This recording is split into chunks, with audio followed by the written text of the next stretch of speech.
Hi, part 4 of recurve tuning. This is Shihan Hussaini, your archery coach and director of Who Archery Mission, as well as the director for the Coaches Committee, Archery Association of India.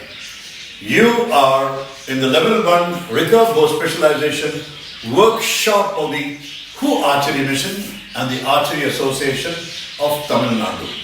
You have already finished about 3 sections, and now you are here in the 4th section of recurve tuning. In this section, you are going to learn about number 1, tiller.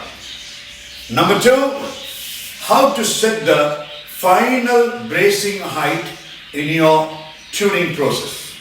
Now first, let's check out tiller. Tiller is the term used to describe the relative bending of both the bow limbs. It is assessed by measuring the perpendicular distance between the bowstring and limb at the end of the limb pockets. By convention, the readings are made in reference to the upper limb reading. What is upper is first read. Hence, a positive tiller is one where the distance from the string to the upper limb at the upper limb pocket is greater than the distance for the lower limb. A negative tiller is when the lower reading is bigger or greater or larger than the higher or the upper limb. For many years it was accepted that a positive tiller was required since the archer was grasping the string above the bow center and held the string with 1 finger above and 2 fingers below the arrow knock, and was a result of the pressure point of the hand on the riser. Recently, most archers adjust the tiller to 0 or leave it where the manufacturer made the limbs. Well, the latter, leaving it to the manufacturer, is probably a bad idea according to me, since some limb pairs which are purchased can have an initial tiller difference as high as 20 mm or 3/4 of an inch, which is not right. Some archers and coaches feel that it is necessary to adjust the tiller to keep the sight steady on the target. To do this, make very small adjustments to tiller, less than 2 mm at a time, and see how your sight pattern is affected.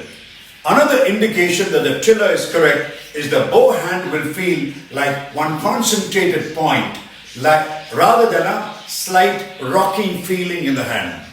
On the other hand, many archers and coaches set the tiller at 0 and leave it there.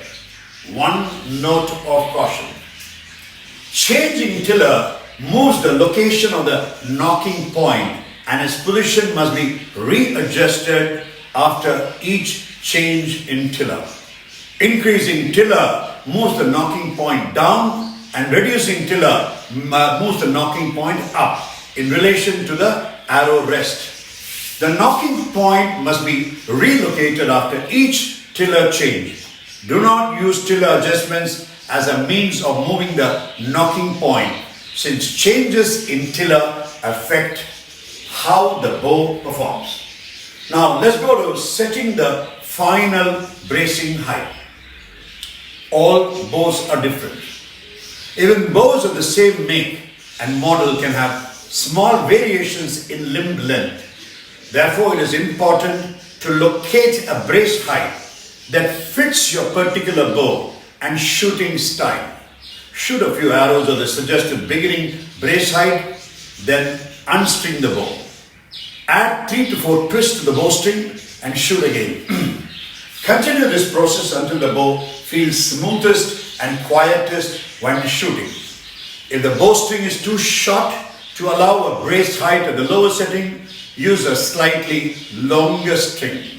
If the string is too long to allow a higher brace height and starts to knot up from too many twists, try a slightly shorter bowstring. There are many custom bowstring makers, lots of them in the market, who produce strings to your exact specifications, including length, type of material, color, number of strands in the string, type, and a whole lot of changes in the sewing. If there are a lot of twists in the string, it will take fewer twists to increase brace height than if there are few twists in the string. Also, it is not recommended to have too many twists in the string, or it will act more like a spring than a string. But then there should be enough twists to make it look like a nice round cable. Well, level 1 archery coach trainees, so much for this session. Catch you again soon with the next part.